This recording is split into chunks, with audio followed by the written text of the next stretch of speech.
I saw that you were strong and that you actually cared. You showed that I could actually trust you because you led us through that, deadly mountain. I'm trusting you that you won't leave me. Well, you've also been speaking up, I'm sorry that I did this. Will you become the man that you needed so you can give him away? There are times I've had to yell at my daughter about brushing her hair and her teeth in the morning. There are times that I've had to discipline or swat my son for hitting people out of anger. One thing that I've never had to do with my son, who is now 11, and my daughter, who is 13, is I've never had to force them to work out or do 75 hard or go on crazy adventures in the mountains that are adult level. I've never had to bribe them to do hard things. I've never had to threaten them to do hard things. I've never even had to drag them. My daughter's done 75 hard twice, and my son just finished his first round. And at the end of it, they did a 24-hour challenge, one workout every hour on the hour for 24 hours. And I didn't have to argue with them the entire time about what to do or why we're doing it. They followed me. I said, hey, we're going to do 75 hard. And they literally said, okay, we're going to do a 24-hour challenge at the end of 75 hard. Okay. There was no extra effort on my end because I have lived in such a way as a man, as an individual, that I've set the example for my kids. I have created a passion in myself for a better future for my family, for hope, and for self-improvement. And this whole podcast, this whole project is to inspire and to help you find that same passion in your own life so that you can change your bloodline. And instead of talking to you about why I think my kids follow me willingly, I wanted you guys to hear it from them firsthand.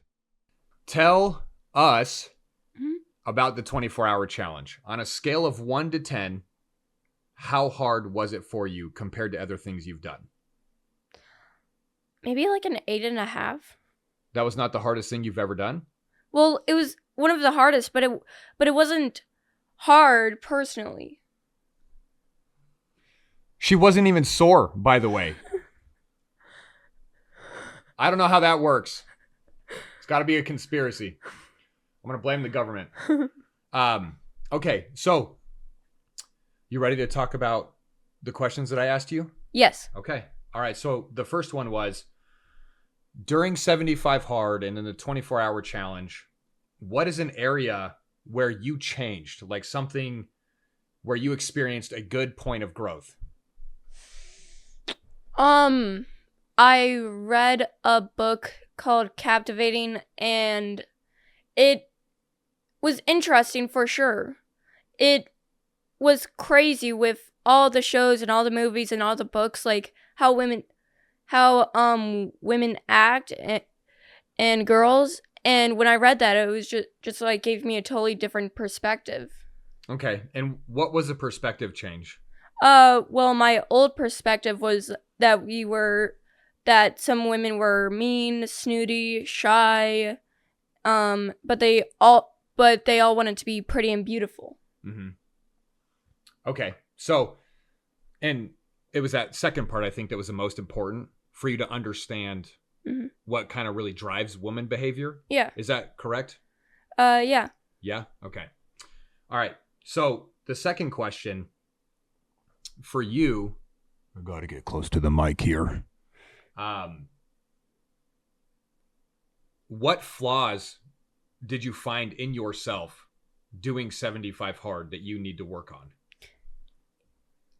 Some of it was from the War of Art and Captivating, but others were like me talking with my family, my dad, my brother, and hanging out with girls and some friends. It was like, wow, I see this in myself and I need to change it.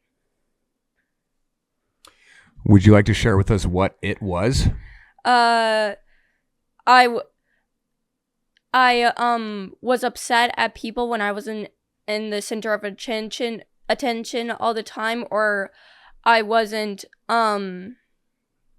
or people didn't agree with me, and And I what got would happen with you if people didn't agree with you? I got really defensive and I wanted them to agree with me. Yeah. So if people weren't agreeing with you or you weren't part of something, then you would just get defensive really easily? Yeah, or I Yeah. would get upset. Do you think that that's a good way to behave? No. No? No. Okay. Why? Why is that not a good way to behave? Well, if you just do it over and over again, then you're gonna be like, you're gonna seem like this girl that always wants to be in the center of attention, Mhm. the main stage character, and every single thing. And I don't want to be that. Mhm. Yeah. Okay. Well, third question. And this was the most important question for me, was really why you and your brother do this kind of stuff with me willingly. Mm-hmm.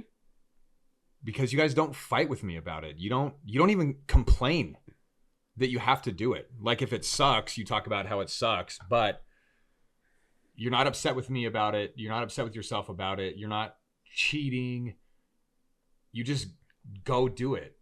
And so I really wanted to know, like, why you willingly agree to do things. Because this is your second time doing 75 hard. Yeah. It was your first 24-hour challenge. Yep. And you did a 24-hour challenge at the end of 75 hard. Yep.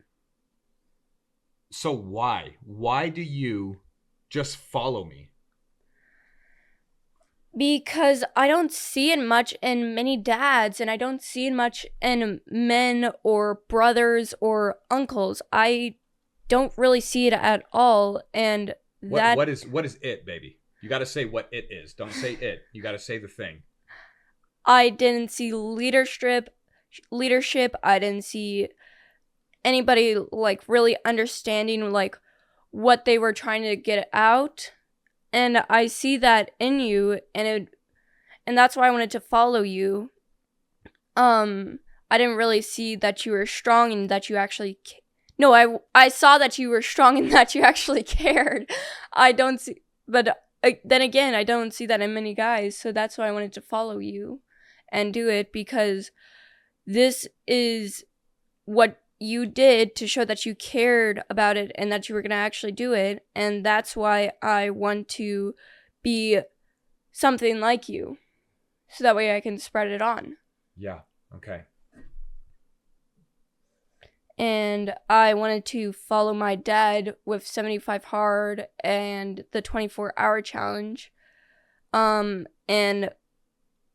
my dad is worth following, and I would, and so I trust him to do what he does. Okay. Well, and so you're saying that you trust me, which I appreciate. This is super intense for me, that this is how you think about me. It's inspiring to me because it shows that however much I've been screwing up, I have at least done more good than stupid stuff. Mm-hmm. Right? Yeah. It shows me that what I believe I'm here to do, I'm actually doing it. Mm-hmm. But what is it?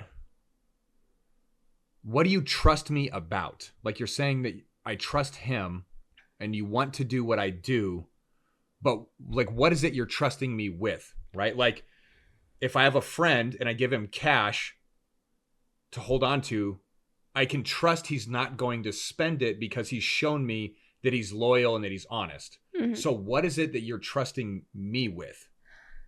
I'm trusting you that you won't leave me, or that if I follow you, then you won't end up or go away from what you've been working on. And I trust it, that I can actually follow you, and that if I follow him, then I can be a better person for everyone else and still figure things out about myself to get better. Wow. Okay. Is there anything else that you want to share? I'm not a super child. I will admit, during 75 hard, there was all those sweets and all that other stuff, and it looks so good, and I would have loved to have a bite or two, but I didn't have it because I wanted to beat it with 75 hard with my family. Yeah. She was around barbecues, pool parties, church events. At the fire station, they would have cake with cream cheese and cake pops. And part of what I've been teaching the kids is like resisting sin starts with resisting urges. Like the ability to say no to something you want, to either keep a promise or to do the right thing. It translates. And you guys did a great job. And I wasn't even worried. Like when I would take you guys to those pool parties or there was stuff going on, I knew like I didn't have to worry about it. Which says a lot about you. Yeah. And you're only 13. Yeah. This is crazy. What's up, dude? Hi. What's up, bud?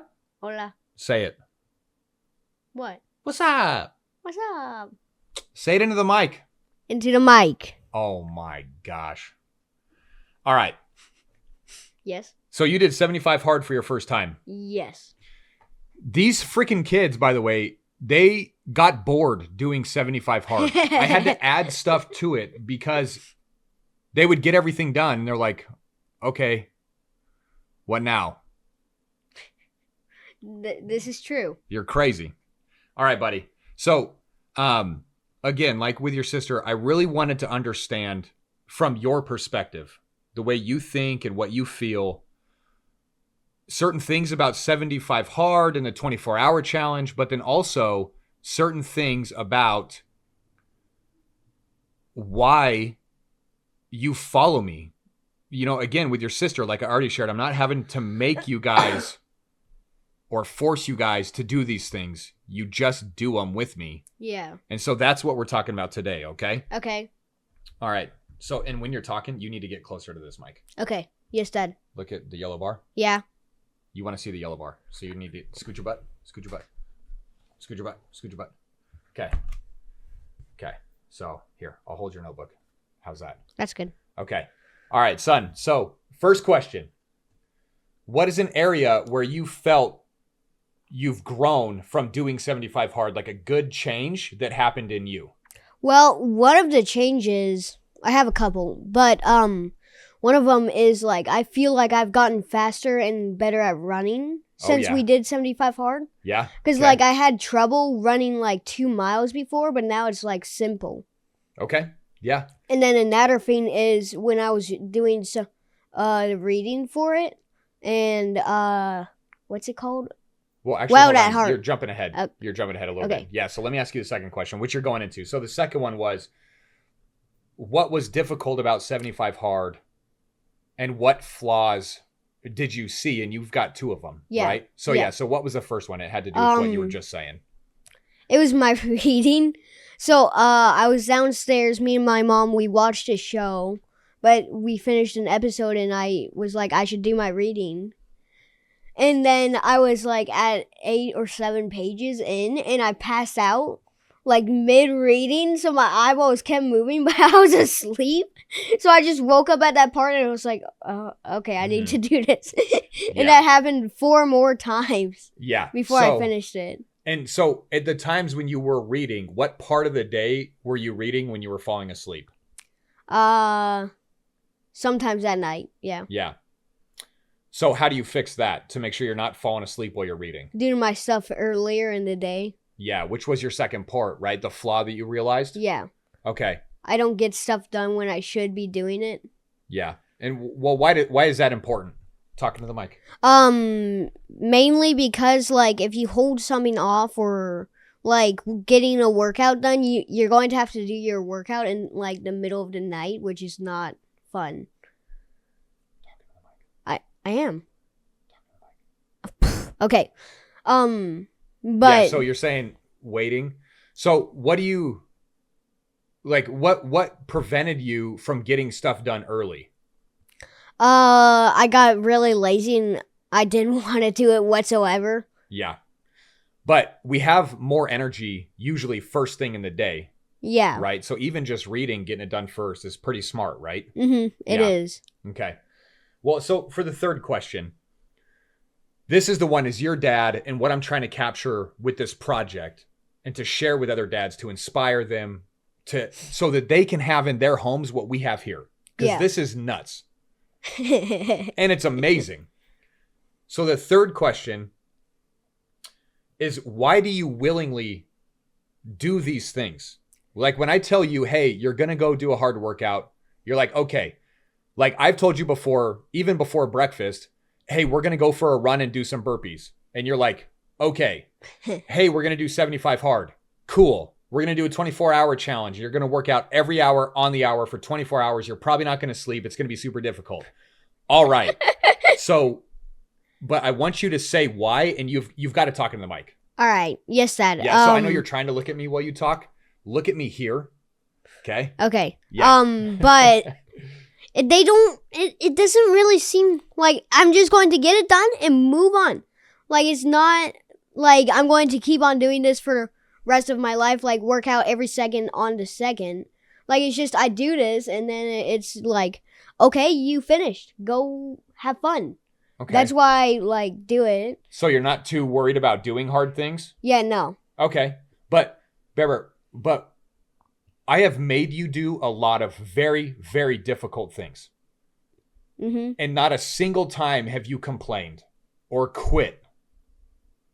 You followed me and you finished it every single time. And you're not even 12 years old. So what I want to know, Bear, look right here, what you wrote. I want to know, like, why? Why are you following me? Because, like, I can trust you. Like, when we went on that mountain, the one where it looked like God just dumped a bunch of rocks from a bucket. Yeah. Like, when we went there, you showed that I could actually trust you because you led us through that, like, deadly mountain, and we had a crap ton of fun. Yeah. So, like, that made me realize that, oh, I can just trust this guy and, like, everything will turn out A-okay. Okay, so you're saying that you can trust me, like, to lead you? Like, are you trusting me to make good decisions? Are you trusting me to protect you? Yeah, because, like, you showed me that on the mountain. Okay. Like, you showed me that you can lead us through this really insanely dangerous thing, and we won't even get, like, a cut. Yeah. Well, somebody got a cut, but that was from playing with a pocket knife, and we won't talk about that. So, but, like, aside from the mountain, right? Because the mountain happened when you were 4. Yeah. You're 11. That's 7 years. That's almost double how old you were at the time. Okay? That's a long time for you. A long time has passed since the mountain. So how have I shown you since then that you can trust me and that you continue to follow me? Well, you've also been speaking up, like, I'm sorry that I did this, like, it breaks my heart. You've been truthfully saying stuff and having honest conversations with us, like, our whole lives. Yeah. And you've been doing workouts with us, which I have a lot of fun doing. Yeah. But, yeah. What about what? Like, what about the example? Like, am I setting a good example to you so that if I tell you to do something, like if I'm wearing my shoes on the carpet and I tell you to not wear your shoes on the carpet, is that fair? No. Okay. So when you're trusting me with things, like, do you have, like, what example have you seen me set that you know you can trust me? Like, I've seen you set, like, an example where you say no shoes on the carpet. And the only time you ever take your shoes on the carpet is when they're either your friggin', no, not sandals. My slippers, my indoor slippers? Yes, yeah. Slippers. Yeah. And, I told Sis that, and she said it's fine because you've done it before with clean shoes, and it was her brand new ones. Yeah. So I was like, okay, yeah, that makes sense. What? Okay, so to make sure I'm following your line of thinking, it started with the hike on the mountain that was super dangerous. And I took you to do something dangerous, and I got you all the way through it. So you realize, okay, I can trust him. Mm-hmm. And then you said something about me apologizing. So I'm taking ownership of my faults, and I'm changing and not letting you think there's something wrong with you because I did something wrong. But what about the way that I live? Is there something I'm doing in my personal life, like as a man, that you can trust? That's what I'm saying by, like, setting the right example. Yeah. I mean, you lead a lot of people, and, like, you Like, you help a lot of people, and Yeah. Well, what about like 75 hard? Have I done 75 hard before? yeah, 7 times 6 times. about. Oh Yeah. yeah. So if I tell you to do 75 hard, but I haven't done it, are you going to want to listen to me? No, not whatsoever. Okay. So I've set a good example by doing it first. Yeah. I've gotten you through dangerous situations without you getting hurt. Yeah. Okay. And I own my crap and I make it right at home. Yes, this is, yeah. Okay. And remember when we went to that art museum, and it was like outdoors, so it was like outdoor like nature art or whatever, and it was in the middle of the night, and there's a closed off zone, and you're like, you want to see what's in there? And I was like, yes. Yeah. Do not enter signs are optional, I think, at times. Like, I didn't even see it, and I was like, yeah, sure, let's go in. And then Sis pointed it out, and then you said, well, I mean, he didn't see it, so he didn't know, so he wouldn't have gotten in trouble because he didn't friggin' know. Well, Garrett, because you're going to be a man someday. And this is a conversation that you and I have a lot. We talk about that a lot. Yeah. Like, if you see me outside, can you tell that I work out just by the way that I look? Yes. Okay. Like, if we go to church, how many other guys have you seen at church that are not overweight? That they don't look like a pair. They actually look like they take decent care of their bodies. Like, if you get Is her... it like every single one? No, it's not even close. Okay. As a young boy, is that something that matters to you? Because again, I didn't grow up with this. Like, I love my dad, and he worked very hard, but what we have, I didn't have the example of what we have now in our family. So I'm just trying to understand a little bit more from a little boy's perspective. Yeah, it does matter because it's disgusting. Like, men are supposed to be the men of the house, and they're supposed to, like, work out, and they're supposed to be able to take care of their family and not be able to just sit around and watch TV while the wife does everything else. Mm-hmm. And that's why it pisses the heck out of me when, like, when some superhero movies, like how the woman is the main character, but there's also main character men, but the men don't even friggin' do anything. Like, it pisses the absolute crap out of me. Yeah. Because, like, the men are supposed to be protecting the woman. Yeah. Yeah, that's true. And that's why I hate, like, the shows where men just don't do anything, even though they're a main character, and they're supposed to be doing crap to help protect the woman, but she's the only one doing anything. Yeah. Yep. Okay. I hear you, buddy. Well, is there anything else that you want to share about 75 hard or the challenge or anything else? No. How sore were you? I was sore, like, for 1.5 hours yesterday, but that was it. Freaking ridiculous.